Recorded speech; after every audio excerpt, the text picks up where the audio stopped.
Hi friends, welcome to our channel. ఈరోజు నేను 2023లో మలయాళం లాంగ్వేజ్లో రిలీజ్ అయినటువంటి ఒక థ్రిల్లర్ ఫీల్ గుడ్ మూవీ స్టోరీని ఎక్స్ప్లెయిన్ చేయబోతున్నాను. అదే Jailer. Now let's start our video.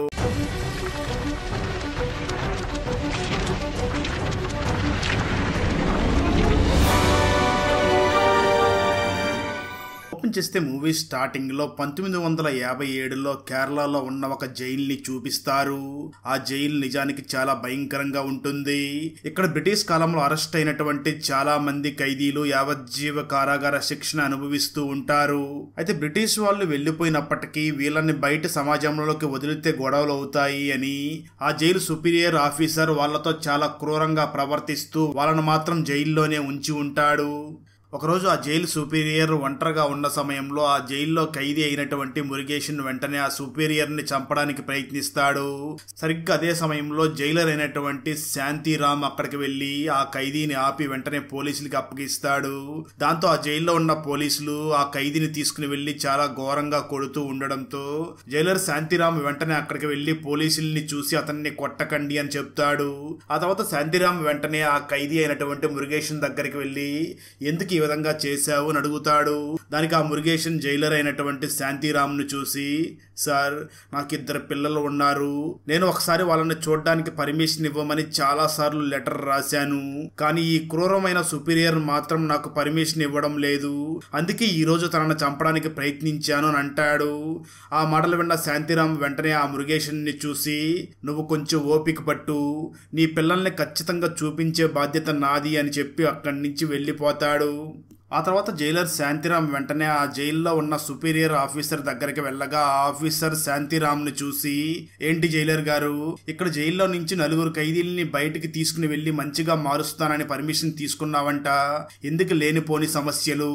ఇలాంటివి చేస్తే వాళ్ళు వెళ్ళిపోతే నీ జాబే పోతుంది. ఎందుకు అనవసరంగా రిస్క్లు తీసుకుంటావు అని అంటూ ఉంటాడు. అయితే ఆ మాటలు విన్నటువంటి శాంతిరామ్ మాత్రం, లేదు సార్, ఖచ్చితంగా వాళ్ళు మంచిగా మారతారు అని అంటూ ఉంటాడు. దాంతో సుపీరియర్ ఆ శాంతిరామ్ ను చూసి, నువ్వు చెప్తే వినేలాగా లేవు, నీ కర్మ, కానీ ఆ ఖైదీలతో మాత్రం చాలా జాగ్రత్తగా ఉండు అని పంపిస్తాడు. ఇక్కడే మనకు ఆ శాంతిరామ్ జైలు నుంచి బయటికి తీసుకుని వెళ్లి మార్చాలి అనుకుంటున్న ఆ ఖైదీల్ని చూపిస్తారు. వారిలో మొదటి వ్యక్తి పేరు మాధవన్. తను తన సొంత భార్యనే అతి కిరాతకంగా హత్య చేసి జైలుకి వచ్చి ఉంటాడు. రెండవ ఖైదీ పేరు దాము. ఇతను తన సొంత బిడ్డనే చంపేసి జైలుకి వచ్చి ఉంటాడు. మూడవ ఖైదీ ఒక బార్బర్. ఇతను మంచిగా హెయిర్ కట్టింగ్ చేస్తూ ఉంటాడు. అయితే ఇతనికి ఒక బ్యాంకు వాళ్ళు లోన్ ఇచ్చి ఉంటారు. కానీ లోన్ తిరిగి కట్టమని అడిగినందుకు ఆ ఆఫీసర్నే చంపి జైలుకి వచ్చి ఉంటాడు. నాలుగవ ఖైదీ పేరు శంకర్.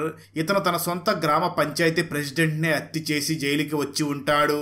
వీళ్ళతో పాటు శాంతిరామ్ 5వ వ్యక్తి కింద ఆ మురుగేషన్ ని కూడా తీసుకుని, వీళ్ళందరినీ నేను బయటికి తీసుకుని వెళ్లి మంచిగా మారుస్తాను అని చెప్తాడు.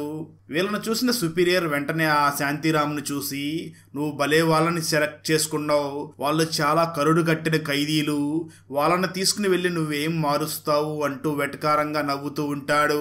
అయితే ఆ శాంతిరామ్ మాత్రం ఆ సుపీరియర్ ఆఫీసర్ ని చూసి, సార్, ఖచ్చితంగా నేను వీళ్ళందరినీ కూడా మంచిగా మారుస్తాను అని చెప్పి అక్కడి నుంచి ఆ 5 మంది ఖైదీల్ని తీసుకుని తన సొంత ఊరికి బయలుదేరతాడు. అయితే ఆ శాంతిరామ్ ఊర్లో ఉన్న జమీందార్ చాలా అన్యాయం చేస్తూ ఉంటాడు. నిజానికి ఆ గ్రామంలో ఉన్న రైతులు పండించిన పంట మొత్తాన్ని ఆ జమీందార్ తక్కువ రేటు కొని తను మాత్రం ఆ పంటని చాలా ఎక్కువ రేటుకి అమ్ముకుంటూ ఉంటాడు. ఎవరైనా రైతు తనకు ఎదురు తిరిగితే తన మనుషుల ద్వారా జమీందార్ ఆ రైతుల్ని కూడా చంపించేస్తూ ఉంటాడు. అయితే ఆ తర్వాత శాంతిరామ్ ఆ 5 మంది ఖైదీల దగ్గర నుంచి ఫింగర్ ప్రింట్స్ తీసుకుంటాడు. ఎందుకంటే వీళ్ళు అక్కడి నుంచి పారిపోతే పట్టుకోవడానికి వీలుగా ఉండడం కోసం వాళ్ళ ఫింగర్ ప్రింట్స్ ని తీసుకుంటాడు. ఆ తర్వాత శాంతిరామ్ వెంటనే ఈ 5 మందిని కూడా ఒక పొలం దగ్గరికి తీసుకుని వెళ్లి, ఇక్కడే మనం వ్యవసాయం చెయ్యాలి అని అంటాడు. అయితే ఆ పొలం చూడడానికి ఒక అడవలాగా రాళ్ళు రప్పలతో నిండిపోయి ఉంటుంది. అలా జైలర్ శాంతిరామ్ ఇక్కడ వ్యవసాయం చెయ్యాలి అని చెప్పడంతో ఆ 5 మంది కూడా చాలా కష్టపడి అక్కడ పనిచేస్తూ ఉంటారు. అప్పుడే వాళ్ళకి దూరంగా ఒక అమ్మాయి పాటలు పాడుతూ ఉండడంతో ఆ పాటలు విన్న ఈ 5 మంది కూడా చాలా మైమరిచిపోయి పని చేసుకుంటూ ఉంటారు. నిజానికి అక్కడ దూరంగా పాట పాడుతున్న అమ్మాయి పేరు పద్మ. తనే ఈ మూవీలో హీరోయిన్. ఈ పద్మ చిన్న చిన్న కొయ్యి బొమ్మలు చేస్తూ మార్కెట్లో వాటిని అమ్మి జీవిస్తూ ఉంటుంది. ఆ రోజు మధ్యాహ్నం ఈ 5 మంది ఖైదీలు కూడా భోజనం చేయడానికి వచ్చి కూర్చుంటారు. వీళ్ళందరికీ కూడా భోజనాన్ని ఆ జైలర్ శాంతిరామే ప్రిపేర్ చేస్తాడు.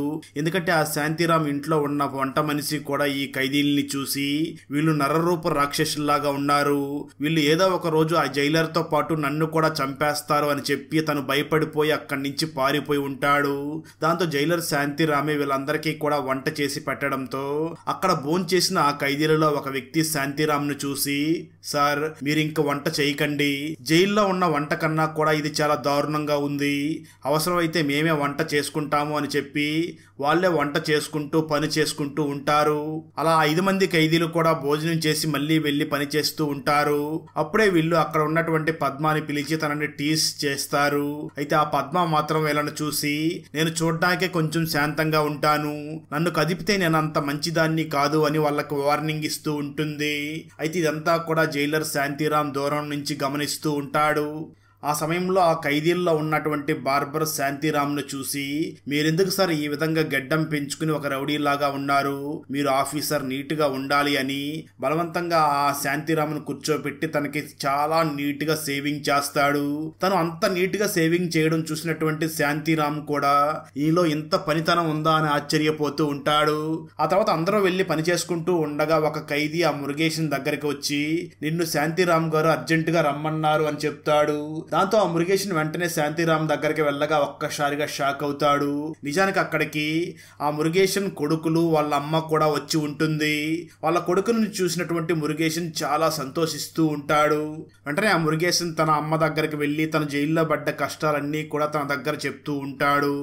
అప్పుడు వాళ్ళ అమ్మ ఆ మురుగేషన్తో మాట్లాడుతూ, ఇదంతా కూడా ఆ జైలర్ శాంతిరామ్ సార్ వల్లనే జరిగింది అని అంటూ ఉంటుంది. మురుగేషన్ తన అమ్మను చూసి, నాకు నా పిల్లల్ని ఇక్కడే ఉంచుకోవాలని ఉంది అంటూ బాధపడుతూ ఉంటాడు. అయితే ఇదంతా గమనించినటువంటి జైలర్ శాంతిరామ్ వెంటనే ఆ మురుగేషన్ దగ్గరికి వెళ్లి, నువ్వేమి బాధపడకు, నువ్వు కోరుకున్నట్లుగానే నీ 2 కొడుకుల్ని కూడా ఇక్కడే ఉంచుకుందామని అంటాడు. వెంటనే శాంతిరామ్ అక్కడ ఉన్న పద్మాని పిలిచి, నువ్వు ఈ మురుగేషన్ మదర్ ని తీసుకుని వెళ్లి రైల్వే స్టేషన్ లో విడిపించిరా అని చెప్తాడు.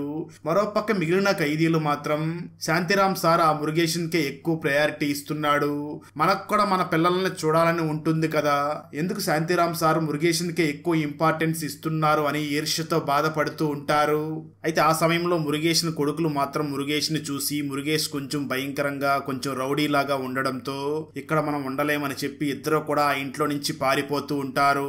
ఆ సమయంలో రైల్వే స్టేషన్ నుంచి తిరిగి వస్తున్న పద్మ ఆ 2 పిల్లల దగ్గరికి వచ్చి వాళ్ళతో చాలా మంచిగా మాట్లాడి తిరిగి ఇంటికి తీసుకుని వస్తుంది. వెంటనే పద్మ అక్కడ ఉన్నటువంటి మురుగేష్ ని చూసి, నువ్వు మిగతా వాళ్ళతో మాట్లాడినట్లుగా నీ పిల్లలతో మాట్లాడకూడదు, పిల్లలతో చాలా ప్రేమగా మాట్లాడాలి అని అంటుంది. ఆ మురుగేషన్ పిల్లల పద్మతో చాలా ప్రేమగా మాట్లాడుతూ అమ్మ అమ్మ అంటూ ఉంటారు. మురుగేషన్ కూడా అది చూసి చాలా ఆనందపడుతూ ఉంటాడు. ఆ తర్వాత మురుగేషన్ ఆ ఇంట్లో వంట పని చేయడం స్టార్ట్ చేస్తాడు. అయితే మిగిలిన 4 ఖైదీలు మాత్రం వీళ్ళందరూ కూడా ఒక ఫ్యామిలీ లాగా కలిసిపోయి బాగా ఆనందంగా ఉన్నారు, మనల్ని మాత్రం దూరం పెడుతున్నారు, ఎలా అయినా సరే ఈ జైలర్ ని ఏదో ఒకటి చేసి ఇక్కడి నుంచి వెళ్లిపోవాలి అని మళ్ళీ ఆ 4 ఖైదీలు కూడా క్రిమినల్స్ లాగా ఆలోచించడం మొదలు పెడతారు. ఆ తర్వాత రోజు 4 ఖైదీలు కూడా జైలర్ శాంతిరామ్ దగ్గరికి వచ్చి, మాకు కూడా ఫ్యామిలీస్ ఉన్నాయి సార్, మేము కూడా మా ఫ్యామిలీ వాళ్ళని చూడాలనుకుంటున్నాము అని చెప్తారు. ఆ మాటలు విన్న శాంతిరామ్ వాళ్ళని చూసి, మీరేం బాధపడకండి, నేను చెప్పిన పని అదే, ఆ వ్యవసాయం చేసి కూరగాయలు పండించండి, ఆ తర్వాత మీ ఫ్యామిలీస్ గురించి మాట్లాడదామని చెప్పి అక్కడి నుంచి వెళ్ళిపోతాడు. దాంతో ఆ 4 ఖైదీలు కూడా, సార్ నిజంగానే మురుగేషన్ కి ఎక్కువ ప్రాముఖ్యత ఇస్తున్నాడు, మనల్ని సరిగ్గా పట్టించుకోవడం లేదు, మనం ఒక ప్లాన్ చేద్దామని చెప్పి వాళ్ళల్లో ఉన్న బార్బర్ ని చూసి, నువ్వే ఆ జైలర్ సార్ ని చంపేసేయి, మొన్నట్లాగా నువ్వు తనకి సేవింగ్ చేస్తాను అని చెప్పి పీక కోసి చంపేసేయి, అప్పుడు మనం ఇక్కడి నుంచి వెళ్లిపోదాము అని చెప్పడంతో బార్బర్ కూడా అందుకు ఒప్పుకుంటాడు. దాంతో బార్బర్ వెంటనే ఆ శాంతిరామ్ సార్ దగ్గరికి వెళ్లి, వద్దు అంటున్నప్పటికీ సేవింగ్ చేస్తాను అని కూర్చోబెట్టి సేవింగ్ క్రీమ్ రాసి సేవింగ్ చేయబోతూ ఉంటాడు. అయితే ఆ సమయంలో బార్బర్ ఆ శాంతిరామ్ సార్ ని చంపలేక చెయ్యి ఉనికిపోతూ ఉంటుంది. దాంతో అది గమనించిన శాంతిరామ్ తనని చూసి అసలు ఏం జరుగుతుంది అని అడుగుతాడు. దానికి ఆ బార్బర్ సమాధానం చెప్తూ, సార్ మమ్మల్ని క్షమించండి, మేము నిన్ను చంపి ఇక్కడి నుంచి పారిపోవాలనుకున్నాము అని చెప్పి మురుగేషన్ తప్ప మిగతా 4 కూడా అక్కడి నుంచి పారిపోతారు. దాంతో ఆ శాంతిరామ్ బయట కూర్చొని చాలా బాధపడి నేను వీళ్ళందరినీ కూడా మంచిగా మార్చాలనుకున్నాను, కానీ వీళ్ళు నన్నే మోసం చేసి వెళ్ళిపోయారు అని చాలా బాధపడి వెంటనే ఆ శాంతిరామ్ సుపీరియర్ ఆఫీసర్ దగ్గరికి వెళ్లి జరిగింది మొత్తం చెప్తాడు. ఆ సుపీరియర్ ఆఫీసర్ శాంతిరామ్ ను చూసి నేను నీకు ముందే చెప్పాను వాళ్ళని తీసుకుని వెళ్లడం వల్ల ఎటువంటి ఉపయోగం లేదని, కానీ నువ్వే నా మాట వినలేదు అని చెప్పి వెంటనే అక్కడ ఉన్న పోలీసుల్ని పిలిచి ఆ పారిపోయిన ఖైదీల ఫింగర్ ప్రింట్స్ ఆధారంగా వాళ్ళని పట్టుకోవడమే కాదు వాళ్ళని వెంటనే ఎన్కౌంటర్ చేసి చంపేయండి అని అంటాడు. ఆ మాటలు విన్న శాంతిరామ్ వెంటనే సుపీరియర్ ఆఫీసర్ని చూసి సార్ ప్లీజ్ సార్ వాళ్ళని చంపకండి, కేవలం పట్టుకుంటే చాలు అని అంటాడు. ఆ మాటలు విన్న సుపీరియర్ ఆ శాంతిరామ్ని చూసి నేను వాళ్ళని చంపకుండా ఉండాలి అంటే ఒక కండిషన్, ఇక మీదట నువ్వు ఏ ఖైదీని కూడా మారుస్తావు అని చెప్పి బయటికి తీసుకుని వెళ్ళకూడదు, అదేవిధంగా ఇప్పుడు నేను తప్పు చేశాను, ఇక మీదట ఎవరిని కూడా బయటికి తీసుకుని వెళ్ళను, అలా చేస్తే నన్ను జాబ్ లో నుంచి తీసేయి అని చెప్పి పేపర్లో రాసి సైన్ చేసి ఇవ్వు అని అంటాడు. దాంతో ఆ శాంతిరామ్ ఆ ఖైదీల ప్రాణాలని కాపాడడం కోసం ఆ సుపీరియర్ చెప్పినట్లుగానే పేపర్లో రాసి సైన్ చేసిస్తాడు. సరిగ్గా అదే సమయంలో ఒక పోలీస్ ఆఫీసర్ శాంతిరామ్ దగ్గరికి వచ్చి సార్ మీరు అనుకున్నట్లుగా ఆ ఖైదీలు ఎక్కడికి వెళ్ళలేదు, వాళ్ళు ఇంకా మీ పొలంలోనే పని చేస్తున్నారు అని చెప్తాడు. ఆ మాటలు విన్న శాంతిరామ్ ఈ ఖైదీలు వాళ్ళకున్న ఈగోని పక్కన పెట్టి తప్పు తెలుసుకుని వచ్చి పని చేస్తున్నట్లుగా ఉన్నారు అనుకుని ఆ శాంతిరామ్ వెంటనే తన సుపీరియర్ దగ్గరికి వెళ్లి తను రాసిచ్చి సైన్ చేసిన ఆ పేపర్ ని చింపేసి అక్కడి నుంచి వెళ్ళబోతూ ఉంటాడు. అయితే ఆ సుపీరియర్ వెంటనే శాంతిరామ్ ను చూసి వాళ్ళు ఈ రోజు తిరిగి రావచ్చుగాక, రేపు ఎప్పుడైనా వాళ్ళు నీకు ఖచ్చితంగా ద్రోహం చేస్తారు, ఇందులో నువ్వు ఖచ్చితంగా ఓడిపోతావు అని అంటాడు. అయితే శాంతిరామ్ మాత్రం నేను ఖచ్చితంగా గెలుస్తాను అని వెంటనే ఇంటికి వెళ్ళగా అక్కడ ఉన్న ఖైదీలందరూ కూడా శాంతిరామ్ దగ్గరికి వచ్చి సార్ మీరు మమ్మల్ని క్షమించండి, అవసరమైతే గన్ను తీసి షూట్ చెయ్యండి, మేము ఇంతవరకు మా లైఫ్లో మీలాంటి పోలీస్ ఆఫీసర్ని ఎప్పుడు చూడలేదు, దయచేసి మమ్మల్ని క్షమించండి అని వేడుకుంటూ ఉంటారు. ఆ మాటలు విన్న శాంతిరామ్ వాళ్ళని చూసి మిమ్మల్ని క్షమించాలి అంటే మీకు ఒక కండిషన్, అదేమిటి అంటే రేపటి నుంచి కూడా మీరు ఒక 1 అవర్ ఎక్స్ట్రాగా పొలంలో పని చెయ్యాలి అని అంటాడు. దానికి 5 మంది కూడా ఒప్పుకుంటారు. మరోపక్క మురుగేషన్ తన కొడుకుల్ని కొడుతూ ఉంటాడు. దాంతో ఈ 4 ఖైదీలు కూడా మురుగేషన్ దగ్గరికి వెళ్ళి ఎందుకు వాళ్ళని అలా కొడుతున్నావు అని అడుగుతారు. దానికి మురుగేషన్ మాట్లాడుతూ వీళ్ళని నేను ఇక్కడ ఉంచడం వల్లే కదా మీరు దేవుళ్ళ లాంటి ఆ శాంతిరామ్ సార్నే చంపాలనుకున్నారు, అందుకే వీళ్ళని ఇక్కడి నుంచి పంపించేయాలనుకుంటున్నాను అని అంటాడు. ఆ మాటలు విన్న 4 ఖైదీలు కూడా మురుగేషన్ ని చూసి మమ్మల్ని క్షమించు, ఆ 2 పిల్లలు నీకు మాత్రమే పిల్లలు కాదు, మాకు కూడా వాళ్ళు పిల్లలతో సమానమే, ఇక మీదట మనం అందరం కూడా ఒక కుటుంబం లాగా ఉందాము అని అంటూ ఉంటారు. అదే సమయంలో అక్కడికి వచ్చిన పద్మ కూడా వాళ్ళతో చాలా మంచిగా మాట్లాడుతూ ఉంటుంది. ఆ ఖైదీలందరూ కూడా పద్మని వాళ్ళ సొంత చెల్లెల్లాగా చూస్తూ ఉంటారు. ఈ 5 మంది కూడా చాలా కష్టపడి అక్కడ పొలంలో వ్యవసాయం చేస్తూ చివరికి ఒక రోజు వాళ్ళు పండించిన పంటను కూడా మార్కెట్లో అమ్మి తీసుకుని వస్తాము అని బయలుదేరుతూ ఉంటారు. అయితే ఆ సమయంలో జైలర్ శాంతిరామ్ అక్కడికి వచ్చి 5 మంది ఖైదీల్ని కూడా చూసి మీరు వెళ్ళవద్దు, నేనే వెళ్ళి వస్తాను అని అంటాడు. అయితే ఆ ఖైదీలు మాత్రం శాంతిరామ్ ను చూసి సార్ మీకు మా మీద నమ్మకం లేదా, నమ్మకం ఉంటేనే మమ్మల్ని మార్కెట్ కి వెళ్ళనివ్వండి, లేదంటే అవసరం లేదు అని అంటారు. దాంతో శాంతిరామ్ వాళ్ళని చూసి సరే అయితే మీరే జాగ్రత్తగా మార్కెట్ కి వెళ్ళి అన్ని కూరగాయలు కూడా అమ్ముకుని రండి అని అంటాడు. దాంతో వాళ్ళందరూ కూడా అక్కడి నుంచి బయలుదేరుతూ ఉండగా అప్పుడే అక్కడికి పద్మ వచ్చి మీరు ఈ విధంగా మార్కెట్ కి వెళ్తే అక్కడ ఉన్న వాళ్ళందరూ కూడా మిమ్మల్ని చూసి భయపడతారు, మీరు నీట్ గా రెడీ అయ్యి వెళ్ళండి అని అంటుంది. దాంతో ఆ ఖైదీల్లో ఉన్న బార్బర్ అందరికీ కూడా షేవింగ్ చేస్తాడు. వాళ్ళందరూ కూడా నీట్ గా రెడీ అవుతూ ఉంటారు. సరిగ్గా అదే సమయంలో సుపీరియర్ ఆఫీసర్ కూడా అక్కడికి వచ్చి ఆ 5 మంది ఖైదీలు పండించిన పంటని కూడా గమనిస్తూ ఉంటాడు. అయినప్పటికీ ఆ సుపీరియర్ జైలర్ శాంతిరామ్ ను చూసి నాకు ఇప్పటికీ వీళ్ళ మీద చాలా అనుమానంగా ఉంది, వీళ్ళు ఒక్కొక్కరు ఒక హత్య చేసి వచ్చిన వాళ్ళు, వీళ్ళు అంత ఈజీగా మంచిగా మారతారు అంటే నాకు నమ్మకం లేదు, నా మాట విని వీళ్ళని బయటికి పంపించవద్దు అని చెప్తాడు. కట్ చేస్తే ఆ తర్వాత ఈ 5 మంది ఖైదీలు కూడా సరుకు మొత్తాన్ని మార్కెట్కి తీసుకుని వెళ్ళి అక్కడ చాలా సరసమైన రేటుకి అమ్మేస్తూ ఉంటారు. ఇది మొత్తం చూసినటువంటి జమీందార్ తన మనుషుల్ని చూసి వాళ్ళు ఎవరు అంత తక్కువ రేటుకి అమ్మితే మన దగ్గర ఎవరో కూడా కొనరు అని, తన మనుషుల్ని పంపిస్తే మాట వినడం లేదు అని జమీందారే స్వయంగా వాళ్ళ దగ్గరికి వెళ్తాడు. జమీందార్ వాళ్ళని చూసి మీ దగ్గర ఉన్న సరుకు మొత్తానికి మీరు అమ్ముతున్న రేటుకి నేను కొనేస్తాను, నాకు అమ్మేయండి అని ఆ సరుకు మొత్తం తనే కొనుక్కుంటాడు.